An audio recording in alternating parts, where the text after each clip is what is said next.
समाज के अंदर, मुआशरे के अंदर उस मामले पर हम पिछले कई दिनों से गुफ्तगू कर रहे हैं जो आपका, हमारा, हम सब का साझा मामला है। बात उन बेटियों की, उन भाइयों की जो उम्र की उस हद को पार कर चुके हैं जहां पर उनकी शादियां होनी चाहिए थी लेकिन नहीं हो पा रही है। वजूहात को जानते हैं तो पता लगता है कि मुआशरे के अंदर कुछ ऐसे मामलात राइज हो गए हैं जिसकी वजह से शादियां दूर दूर तक दिख नहीं रही हैं। जब शादियां टाइम पर नहीं होती है तो इनफर्टिलिटी रेट बढ़ जाती है। जब इनफर्टिलिटी हो जाती है तो मामला हमारे मुल्की सतह पर बिगड़ता हुआ नजर आ रहा है और इसको दुरुस्त करने के लिए हम सब ने कदम उठाना है, क्योंकि पूरे यूनियन टेरिटरी जम्मू कश्मीर की जब आप बात करते हैं तो तादाद लाखों में है। पहली इब्तिदाई खबर हमारे पास यह थी कि 50,000 के करीब सूबा कश्मीर के अंदर है। फिर जब जम्मू को भी हमने खंगाला तो पता लगा कि यहां पर भी सूरत हाल बेहतर नहीं है, सूरत हाल इंतहाई अबतर यहां पर भी है और 50,000 से जायद नौजवान बेटियां और बेटियां यहां पर भी हैं जिनको शादियां करनी थी लेकिन हो नहीं पा रही है। या तो उनके माली मामलात ऐसे हैं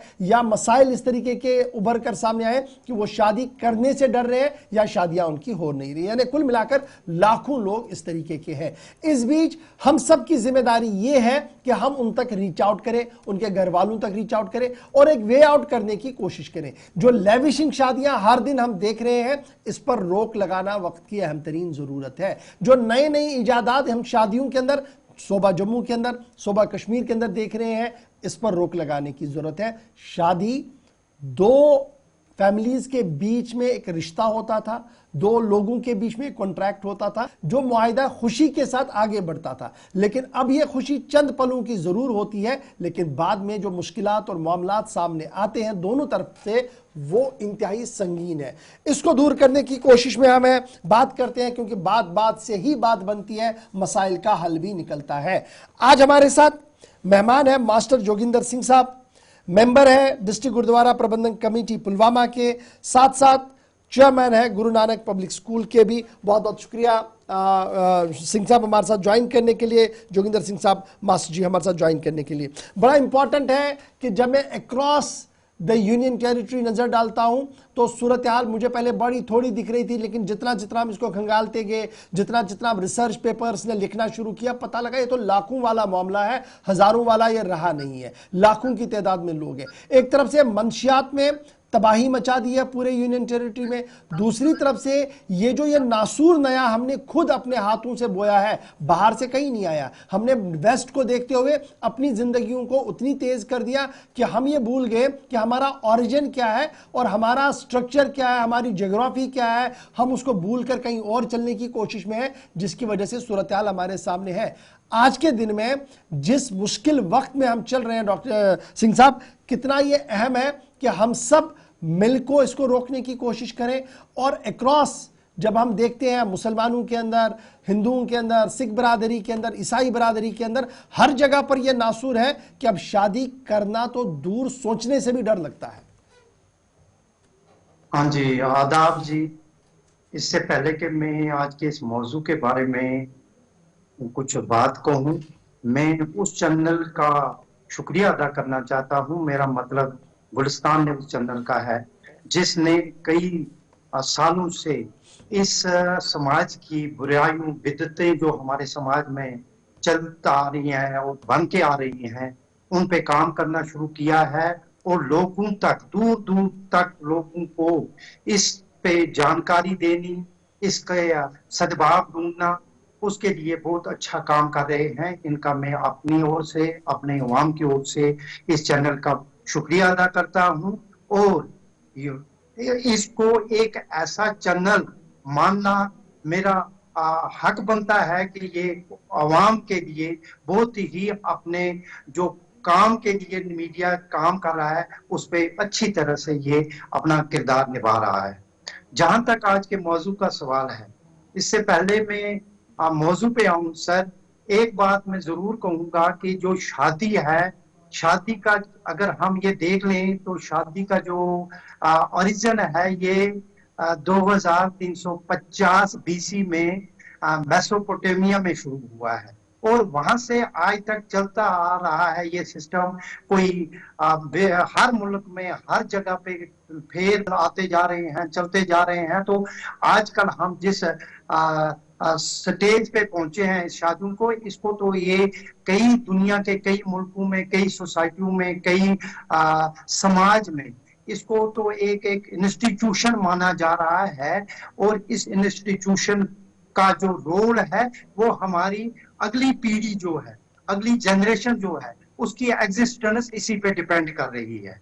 तो सवाल अब पैदा होता है कि अब इसमें जो लेट मैरिज का सिस्टम आ गया है, लेट मैरिज की जो ये बिदअत पड़ गई है, इसके बहुत सारे कारण हैं, इसकी बहुत सारी वजूहात सामने आ रही हैं।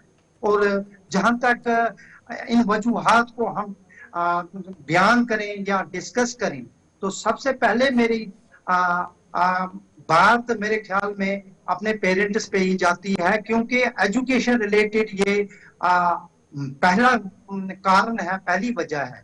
एजुकेशन के लिए हर पेरेंट मेरे ख्याल में बच्चे को तरजीह शादी के बदले एजुकेशन पे देता है। पेरेंट पहले ही बोलते हैं कि नहीं, अभी बच्चा हमारा अगर 30 साल का भी हो गया, 25 साल का भी हो गया, कोई अभी उसको शादी की जरूरत नहीं है, पहले ये अपना कैरियर बना ले। बच्चा जब कैरियर बनाने के लिए मधु हो जाता है तो वो फिर हायर एजुकेशन में चला जाता है। हायर एजुकेशन के साथ उसकी आधी जिंदगी निकल जाती है। जब शादी के बारे में सोचता है तो फिर उस वक्त लेट शादी हो जाती है, तो फिर उसमें बड़ी परेशानी बन जाती है। और वो परेशानी जो है एजुकेशन रिलेटेड है, लेकिन थोड़ी सी इसमें जो किरदार है वो पेरेंट्स का भी आता है। हर पेरेंट यही सोचता है कि नहीं, अभी बच्चा छोटा है। जब भी पेरेंट्स को बोलो कि बच्चा बड़ा हो गया जी, चाहे वो लड़की है चाहे वो लड़का है, इसको शादी के लिए करना चाहिए, तो हर पेरेंट यही बोलता है कि नहीं जी, अभी इनकी शादी की एज ही नहीं है। तो जब एज नहीं है तो फिर क्या करेंगे, आगे पढ़ाई करेंगे, पढ़ाई के साथ साथ फिर वो डिप्रेशन में पड़ जाते हैं। तो ये पहला एज जो है एजुकेशन का है, और ये रिलेटेड पेरेंट के साथ है। दूसरा जो मेन कारण इसमें है सर, इसमें है फाइनेंशियल स्टेबिलिटी। इसमें पॉवर्टी भी आती है, अनएम्प्लॉयमेंट भी आती है, और कॉस्ट ऑफ डाउरी वगैरह भी आती है। जब बच्चा पढ़ाई करके आता है, एक हमारी पॉवर्टी है बहुत ज्यादा, अनएम्प्लॉयमेंट, पढ़ाई करके अनएम्प्लॉयमेंट बन जाती है। अनएम्प्लॉयमेंट में बच्चा कुछ कर नहीं पाता है कि शादी करूं तो करूं कैसे, इसका आगे चलना कैसे रहेगा, इसका आगे सोसाइटी में उठना बैठना, पाल पोसना। या बच्चा जब ये सोचेगा पढ़ाई के बाद कि मैंने शादी करनी है, मकान चाहिए, मकान के लिए इतना पैसा चाहिए, अलग कमरा चाहिए, अलग वॉशरूम चाहिए, ये सारी चीजें बच्चे के दिमाग में आती हैं, तो वो थोड़ा सा पीछे फिर हट जाता है। उसके बाद सर एक और चीज भी है, पढ़ाई करने के बाद आजकल जो ट्रेंड बनी है, चाहे वो प्राइवेट जॉब में कितना भी पैसा कमा ले, हर माँ बाप, चाहे वो हमारी बच्चियों के माँ बाप हों, चाहे हमारे पेरेंट बच्चों के हों, वो सोचते हैं कि नहीं जी, इसका गवर्नमेंट जॉब नहीं है। तो गवर्नमेंट जॉब नहीं होगा तो शादी यार कैसे करेंगे। शादी के लिए गवर्नमेंट जॉब भी एक हिंड्रेंस बन गई है। उसके बाद सर एक और चीज जो आजकल हमारा एक नासूर बन चुका है हमारी सोसाइटी में, वो एक्स्ट्रा वैगन जो फालतू के कस्टमर्स हैं।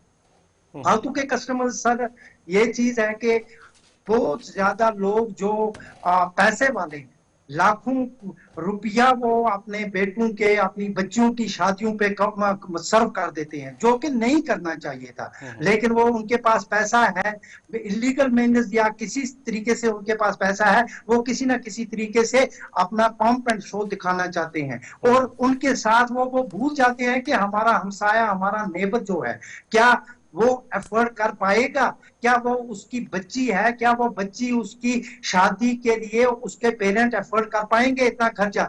जब वो चीजें देखते हैं तो वो बेचारे बच्चे जो हैं, जो बिलो पॉवर्टी लाइन या मिडिल एज के जो बच्चे हैं, हमारे यूथ हैं, वो इस चीज से भी महरूम रह जाते हैं। तो लेट शादी की प्रॉब्लम बन जाती है। उसके बाद सर एक और चीज जो है, एक गेट आजकल जो है सिंगल रहना ही सिंगल लाइफ में हर आदमी पसंद करता है, क्योंकि उसमें हमारा वेस्टर्नाइजेशन बहुत आ गई है। वेस्टर्नाइजेशन में हमारे नॉर्म्स कुछ ऐसे हो चुके हैं, बच्चा जो आगे जाके पढ़ाई करता है, फिर बाहर जाता है, बाहर जाके वहां के नॉर्म्स जो है शादी के वो कुछ अलग है। वहां जाके हमारी बच्चियां देखो कितने सारे बहुत सारे बच्चे हमारे इस वक्त बाहर फॉरेन अब्रॉड में जाकर पढ़ाई के लिए जा रहे हैं, और वहां से जाके वहां के नॉर्म्स को वो फॉलो नहीं कर पाए हैं, और वहां से आने के बाद या वहां पे सेटल होते हैं तो फिर उन नॉर्म्स के तहत लेट मैरिज में वो उलझ जाते ठीक हैं। है, नहीं उसके बाद सर ये सिंह साहब आपने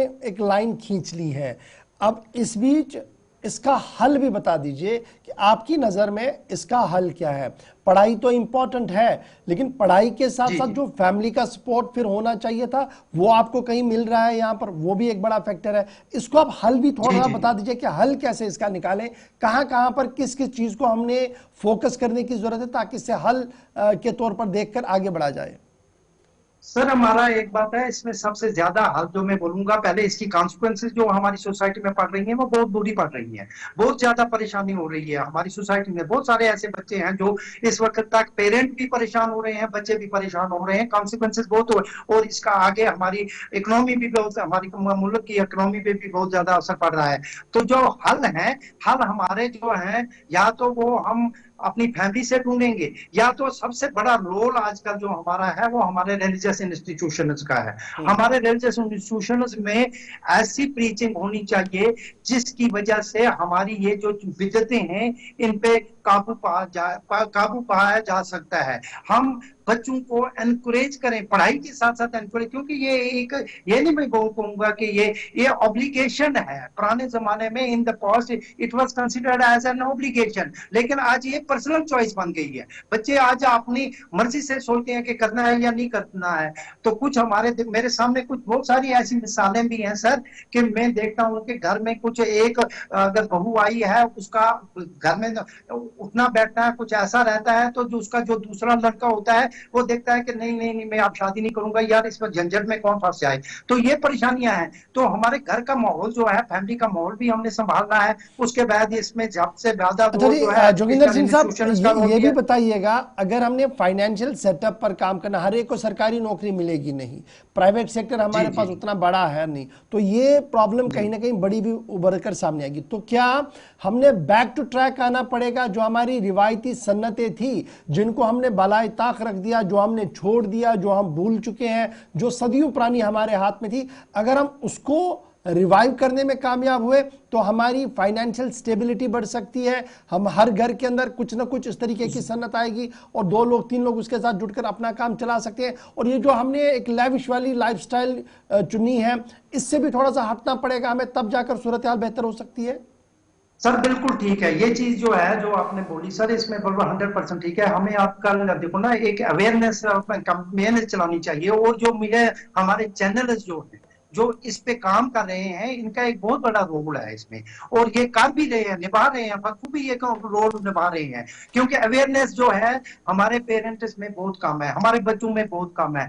तो सबसे बड़ी चीज जो है, जो आप मॉनिटरी या फाइनेंस की जो प्रॉब्लम बन रही है, इस फाइनेंस की प्रॉब्लम के लिए हम सिर्फ डिपेंडेंट रहते हैं गवर्नमेंट जॉब पे या हम प्राइवेट जॉब पे। क्यों ना हम अपनी जो देही सन्नतें हैं, क्यों ना हम उनको बढ़ावा दें। हमारे देखो ना जम्मू कश्मीर में, मैं अपने कश्मीर की बात कहूं कि यहाँ पे हमारे को फ्रूट इंडस्ट्री है। क्यों ना हम अपनी फ्रूट इंडस्ट्री को आगे बढ़ाएं। क्यों ना हम बाकी छोटे मोटी जो ये सनतें हैं उनमें बढ़ा, क्योंकि वो सारी सनतें जो हैं उनको बेकार, हमारे आज से पहले कई सालों पहले की बात है सर, हमारा बादाम आलमंड जो था वो पूरी वर्ल्ड में एक बनी हुई इंडस्ट्री थी, लेकिन उसको हमने खत्म कर दिया। हमें वापस उन चीजों पे आना चाहिए जिन चीजों पे हमारे पढ़े लिखे बच्चे, पढ़ाई करना बहुत जरूरी है, पढ़ाई के साथ साथ, और पढ़ाई के साथ साथ वो अपनी इन सनतों में मुलवस हो जाएं, अपना रोजगार कमा सकें। और वो कंसेप्ट भी छोड़ देना चाहिए हमारे पेरेंट्स को कि नहीं जी गवर्नमेंट मुलाजिम है, क्योंकि बच्चे का कमाई अगर अच्छी है, घर अच्छा है, तो शादी तो करनी ही है,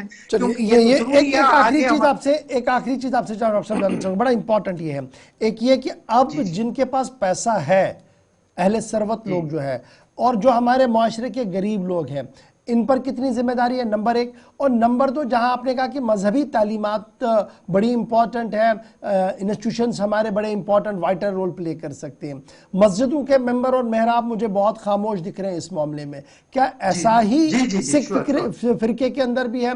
क्या गुरुद्वारों के अंदर भी इस मामले को संजीदगी के साथ लिया जा रहा है, या बस कभी कभार ही कोई बात हो पाएगी? क्योंकि हमारे मेंबर और मेहराब ऑलमोस्ट खामोश है इस पूरे मामले पर। सर बिल्कुल बिल्कुल, आपका कहना बिल्कुल 100% दुरुस्त है कि हमारी, जो मैंने बोला पहले ही, कि जो हमारे रिलीजियस इंस्टीट्यूशन हैं उनमें रिलीजियस इंस्टीट्यूशन मदरसे भी हैं, स्कूल भी हैं जो रिलीजियस हैं, और हमारी जो रिलीजियस प्लेसेस हैं, चाहे वो गुरुद्वारा है, चाहे वो मंदिर है, चाहे वो मस्जिद है, वहां के हमारे मुल्ला बैठे हैं, हमारे ग्रंथी बैठे हैं, वहां हमारे पुजारी हैं, वो इस चीज को खामोशी में लेते हैं।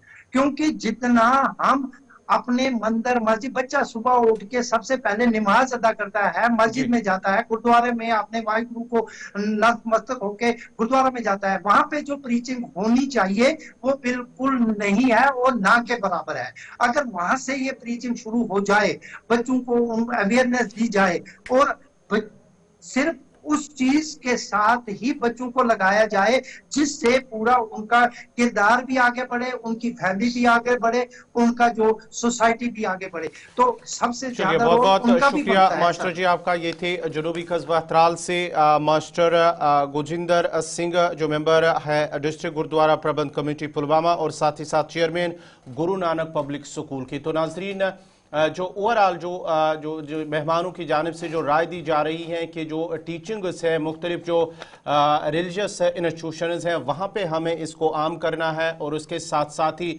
जो फजूल खर्चे उसको रोकना है। हम सब उलमाओं की ये ज़रूरत है, उनकी भी ये जिम्मेदारी बनती है, उसके साथ साथ ही पेरेंट की भी जिम्मेदारी है, और सिविल सोसाइटी के अंदर जितने भी जिम्मेदार हैं उनकी भी ये जिम्मेदारी है कि इस चीज़ को रोका जाए।